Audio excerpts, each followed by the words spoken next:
I was looking earlier, there's almost like 1 billion search results on Google for people trying to figure out or trying to provide answers to how to communicate successfully. So let's get into it. So you use this term vocal image. Yeah. What does vocal image mean? It came about when I realized and I think most of us spend a lot of time on our visual image, right? How we look, our body language, the way we dress. Mm-hmm. But very rarely do people spend time on their vocal image. Now, I'll make it make sense.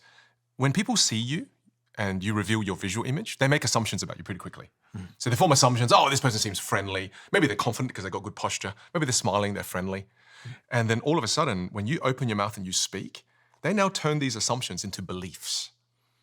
Right, so what may be assumptions before, now they go, oh, you are friendly, you are confident, right? Or they might think, oh no, bit of a wanker, right? And you've had these experiences before, I've had them before, where you assume you see someone, you're, oh, that person's really good. Go meet them, you're, not really nice. That's weird. So it's another layer that we don't think about though, because we, again, think we're stuck with our voice. We think we're stuck with the way we communicate. We think there's no way for me to ever change this. So let's talk about how one can improve their vocal image so that they're effective across context. Sure. You mentioned melody, volume, hand gestures. If we start with melody, what the hell is melody? The different notes you can hit with your voice. Okay, so is that variety? Yeah, variety. Yeah, pitch variety, pitch and melody. Okay. Well, because there's a melody that lives underneath your voice. All right, let's do an experiment. I'm going to play you a piano song, and I want you to listen to this, and then you at home right now, I want you to listen to the track and see what words come to mind. So we'll play the song.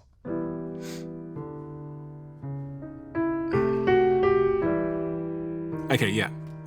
All right. Sadness. Right. So and then if listeners at home could have a voice here too, they would say somber, nostalgic. Yeah. Right. All these words would come up, and again, if we sat with this for a while, we'd get plenty of words. Let's try another one. Right. So let's change the mood. Let's shift to something like this. Inspirational, motivational. Good. See, all of a sudden now, and I'm thinking running towards something.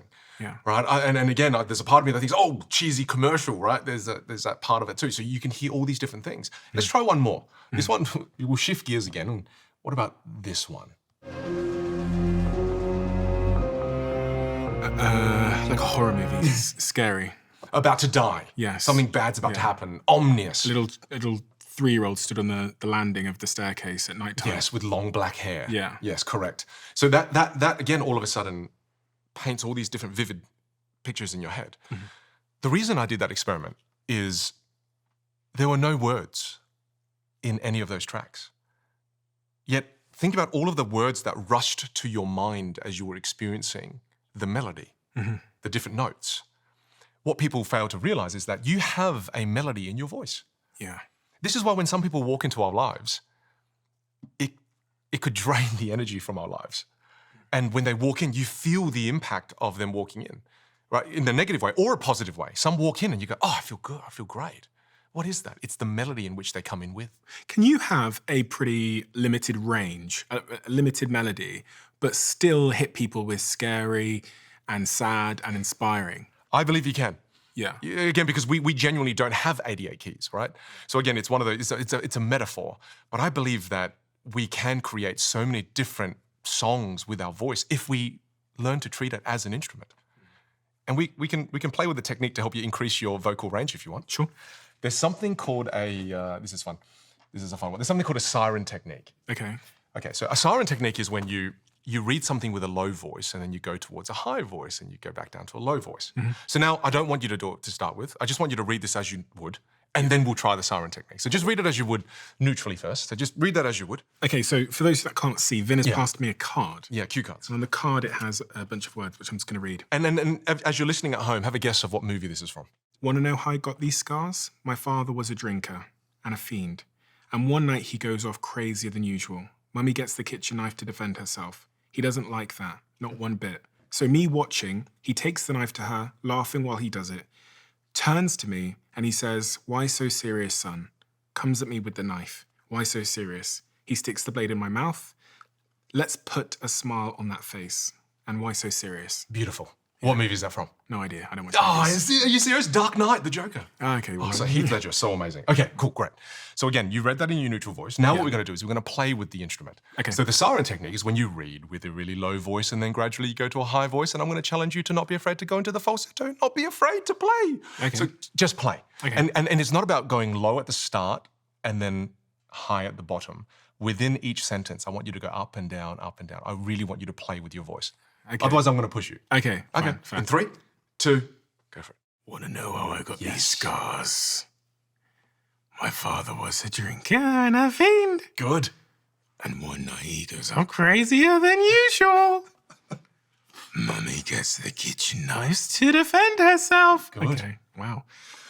It hurts. Now try to go in a way where it is a little more even. Just give it a go. But normally you won't be able to because you won't have all of the range fully expanded. So try again. Keep going. He doesn't like that, not one bit. Good. So me watching, he takes the knife to her, Yes. laughing while he does it. Good. Turns to me, and he says, why so serious, son? Fantastic. That's fantastic. You did a great job, right? Okay. But you feel that feeling you feel right now. Yeah, weird. Yes. And it's not so much about getting you to speak like that on the podcast, but it's more just helping you realize this instrument that you have is capable of so much more. Yeah. There is so much more that it can do as opposed to what we normally do with it, right? Because for the longest time in my life, I didn't have any melody because I just thought this was how you talk. And the reason I can switch to this very quickly, Stephen, is because I practiced these behaviors for about 25 years. What's even more interesting is they've done studies where they had 5 or 6 people talking at the same time. And the person who the person heard was the person who had more melody in their voice. Oh, really? The person who is more melodic, what they say becomes more memorable. Whereas if all of us were speaking like this, me, yourself, Jack, everyone, all of a sudden you wouldn't hear. You wouldn't be able to hear the difference. Whereas all of a sudden, if you just start to play with your voice a little more. How do you know you've not played with it too far? Do you know what I'm saying? By playing with it too far and then getting feedback. Right. And people are so afraid of that though. And they don't realize that they don't go too far, they underplay. The risk is not going too far. The risk is not going far enough. Again, at this point, when people heard me Of course. squeaking like Mickey Mouse, Yeah. they're going to say, fuck me, like, you're going to have to remind me again, Vin, why this is worth it. You'll be able to make people feel more connected to you. They'll feel what you're saying, not just hear what you're saying. I mean, do you notice this in some people? Of course. They will say things, but you don't feel it. Yeah. It happens in America's Got Talent, Australia's Got Talent, where Simon Cowell will say, right, very good, but I don't feel it. What are they talking about? It's the emotion in their voice. There is emotion in your voice too. Do you want to go to the next one? Please. I didn't know there was more. There's more. Okay. Yeah, there's 5. Fuck. Okay. Let's go through all 5. No, next one. I'm just going to get you to read this one as you would, and then I'll tell you what it is. Okay. Just so you don't get ahead of yourself. Okay. Okay, cool. And see, please tell me you know this movie. Far out, Stephen. I don't know who you are. I don't know what you want. If you are looking for ransom, I can tell you that I don't have money. But I do have, but what I do have are a very particular set of skills. Skills I have acquired over a very long career. Skills that make me a nightmare for people like you. If you let my daughter go now, that'll be the end of it. I will not look for you. I will not pursue you. But if you don't, I will look for you, I will find you, and I will kill you. Yes, very dark movies. I love these movies. What movie is this? That is the movie called where his daughter gets kidnapped. What's it called? And he's like, I don't know. Yes, it He's on starts the with an phone. L, his name. Lion King, I'm joking. No, what is it? Right, from Taken. But here's the thing. So the next foundation is rate of speech. Okay. So if you were reading that, and I was kind of just giving you some coaching, again, as you're reading that, think of rate of speech of having a scale from 0 to 10. Yeah. All right, so 1 being painfully slow, and 10 being as quickly as you possibly can, right? So you were playing around a 5. Very comfortable. That's your default rate of speech. Most of us, when we're nervous, we just have a default rate of speech. We fall victim to a default rate of speech. When you think about rate of speech, there's a way to use it. And the way you use rate of speech is, if you really want to highlight a point, creating an auditory highlight, slow down. That creates an auditory highlight. It's like a highlighter with your words. And if you want to be able to show charisma, energy, you speed up. And if it's not as important, you can speed up, and that's fine. This simple rule gives you vocal variety with your rate of speech. That simple rule. And what does changing my rate of speech then do to the message I'm communicating? It makes it more memorable? Clear, okay. There's more clarity in it, right? So for example, if I was speaking and I said, Right now, I'm going to go through the 5 core vocal foundations, and I'm going to take you first one through is the rate of speech. Then after that, I'm going to talk to you about pitch and melody. And then after that, I'll talk to you about the importance of the other 3. Right now, you have no idea what is important and what is not important. Okay, right. Whereas all of a sudden now, if I said, I'm going to take you through the core 5 vocal foundations, all of a sudden you now have a point of focus. And the big thing that people want with their communication is clarity. Well, if you are going to be more clear, the delivery needs to be clear so that the receiver gets what you intend. Okay. It's not just about the exchange of information, because how I say something impacts how you receive it. So I want to slow down where I want to hit emphasis. Yes. Okay. And this script has multiple places where you want to slow down. When people are nervous, Yes. what happens? They speed up. They speed up. They speed up. Considerably. Considerably. And have they ever measured that? Does anybody know? if you get above 210 words per minute, you're a little bit too fast. And what's the average person speaking at in terms of words per minute? Around 150. You want to get to around 150, 180. That's very good. That's a good kind of rate of speech to be at. Whereas if you're slower than that, then again, it just gets a little bit monotonous at times for people. But again, here's what's fascinating. If all of a sudden now, I stick to a default melody and then stick to a default rate of speech, notice what's happening in your brain, right? All of a sudden you start to switch off, right? Whereas all of a sudden, if I start to vary my rate of speech, the transition from slow to fast is what's hooking people. So if you were to try to read that again now, but I want you to slow, and some bits painfully slow down and play with your voice. And then some bits go quicker. And then the last bit, I'm going to kill you, slow it all the way down and be playful. It's not about... Okay, I'm going to start from here. Sure. If you're looking for a ransom, I can tell you that I don't have money. But what I do have are a particular set of skills. Skills I've acquired over a very long career. Let's skip to the end. If you let my daughter go, that will be the end of it. I will not look for you, I will not pursue you, but if you don't, I will look for you. I will find you, and I will kill you. Yes, give him a big round of applause. Thank That you was so much. amazing, Thank right? you so much. But again, you feel so strange when you do it. Yeah, I do. It's so fun to listen to. And again, this is us practicing. This is a safe environment. Yeah. I'm not, don't do your next podcast like that. But again, it just goes to show the range that we have access to. And how it changes the message in such a profound way. It's the same words. Yeah. It's the same words, but when you read it the first time, it didn't sound scary at all. Now I feel scared. There's something, I noticed this in like board meetings and stuff, especially with like younger team members or people that would class themselves as being shy, that they do hurry along. And there is someone said to me the other day that people that have the most confidence and charisma, they like move and talk as if they were a lion. Yeah. You know, they're slow and they're composed. Prey versus Predator. Yeah. I remember listening to the episode. Yeah. It's fantastic. Yeah. There is. It's people who are confident take their time. What's that third one? Okay. Just read part of it. I'll read it. Read part of it. You're more than happy to freestyle. Read part of it. Now, if you know what you are worth, then go out and get what you are worth. But you have to be willing to take the hits and not pointing fingers saying you ain't where you want to be because of him or her or anybody. Cowards do that, and that ain't you. You're better than that. Now, the thing is, this next one is volume. Oh, shit. Yeah. Okay. Volume, so critical. Okay. For many different reasons. Volume is the lifeblood of your voice. Volume carries all the other foundations you're about to learn. Volume carries the melody. Volume carries the rate of speech. It carries everything, right? And again, I think of it as having a scale from 1 to 10. And a lot of the times, like what you just did, people are around a 3, a 4, and they stay around there. When you use volume, there's 2 ways to auditorily highlight something with volume. Volume's fascinating because with rate of speech, you slow down. But with volume, to highlight something, you could go very quiet. Okay. So if all of a sudden I wanted to say something scary, I could lower my volume and say it. But then all of a sudden, notice what happens if I just stay here now. What started as a great verbal highlight now just kind of doesn't seem effective anymore. Because if you make something default, it becomes non-functional. And what signals I'm not a confident person? What side of the scale?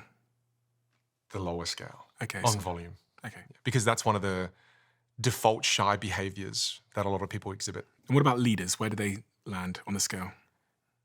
Depends if they're self-aware. Right. Sometimes if they're not self-aware, they can be on the higher end.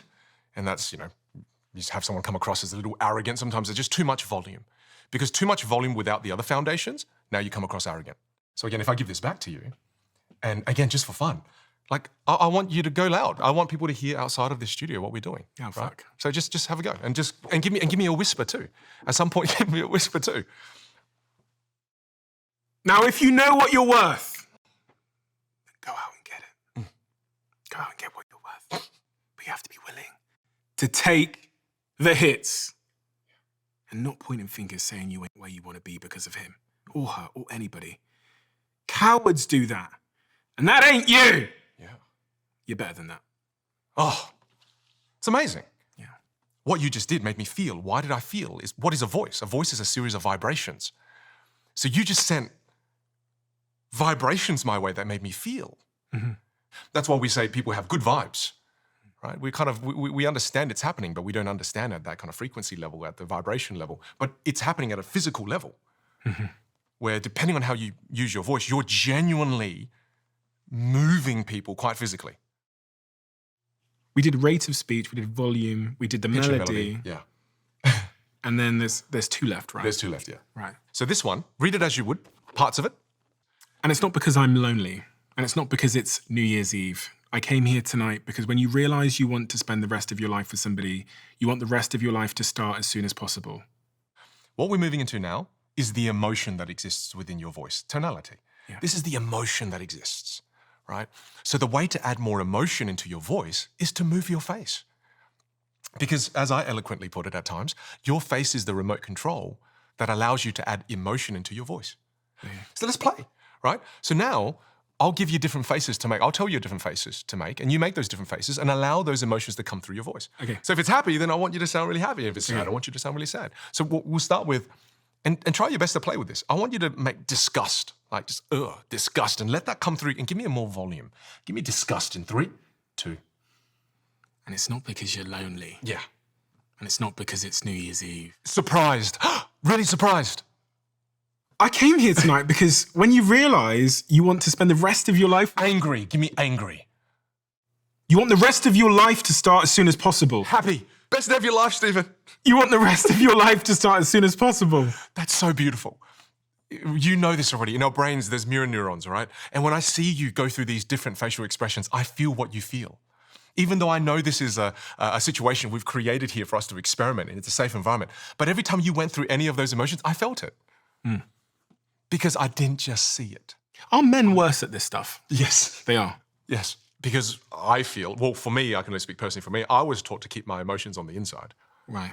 I was taught that it's a sign of weakness to show you being sad, you being happy. You should just be composed at all times. And then that's what I thought, and that led me to the behavior of speaking. Whereas I would just always speak like this because I'm a man and I should always speak like this. And I still remember going to one of the concerts and my wife turns over, she goes, "How do you feel?" I'm like, "This is a really exciting concert." and she goes, "Well, okay, you obviously hate it." And I'm like, no, I love it. I love it. And I didn't know how to emote. And again, I thought I was stuck like that because I was stuck like that for years. And that damaged a lot of my relationships. Because here's the thing that I think, and it might be helpful for you too.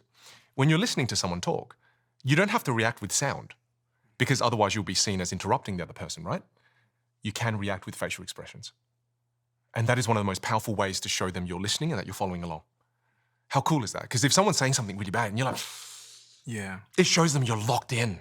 Yeah, you learn it as a podcaster. Yeah, you do. Because the audience, they're looking at you for most of the conversation. So 95% of the conversation's on you. Yes. What they don't know is that throughout that time, I'm basically talking to you with my face. You are. And So- you're really good at it. So if I turn my head like this, it means tell me more. So you'll be talking and go like this. Yes. And it means tell me more. Yes. And then it's interesting. Yeah. And you can expand that range. Yeah. It doesn't just have to be curious. Yeah. And because I see you do it. Yeah. I see you consistently do the different faces to give me the cue to almost go, oh, he wants to elaborate. Oh, he's locked in. Do you know you can, the thing I've learned from both speaking on stage but also doing this is you can also fuck it up. You can also communicate the wrong thing. Yes. Accidentally. And one of them that people communicate quite often with that accidentally is they start talking while you're speaking. Do you ever know that? Like when someone's listening to speak, they start going like this. Yeah. And it means shut the fuck up. I have something to say. So I just did it to not you. like that, but there's that kind of no, but it's that kind of thing. It's like, I think who was on my podcast? It was Vanessa. She said, if you do the fast nod, it means shut the fuck up. So if you go, yeah. But if you do the slow nod, it means, oh, I love this. So if I go, oh, I learned something. That's curiosity. Tell me more. Versus, which is shut the fuck up. With And wave my hand. Yeah. Okay, so tonality, so emotion. And that was so beautiful to see you do that. Because we just have such great range. And then imagine you start to vary your rate of speech now. You vary volume, you've got different melody. You've also got different facial expressions. This is such a rich song that you're playing now. Are we recording? 87% of people don't subscribe on the Clips channel. Yeah. Taking liberties. What? Just coming for free and then bouncing. What? 87%? 90% of people on the Clips channel don't subscribe. That's what it says here. So I've been doing all this for free. You've been consuming all these clips for free. Listen, we'll make a deal. I'm really going to make these clips amazing, and you're in the Clips algorithm on our show. So can I ask a favor? Please, can you hit the subscribe button? If you've watched more than one before, how about that? If you've watched more than one, first one free, buy one, get one free. The second one, I'm going to have to ask you to subscribe. If this is the first time you've seen a clip on this channel, move along. You don't need to subscribe. But if you've seen one before, please do me a favor, help a guy out, hit the subscribe button. Thank you so much.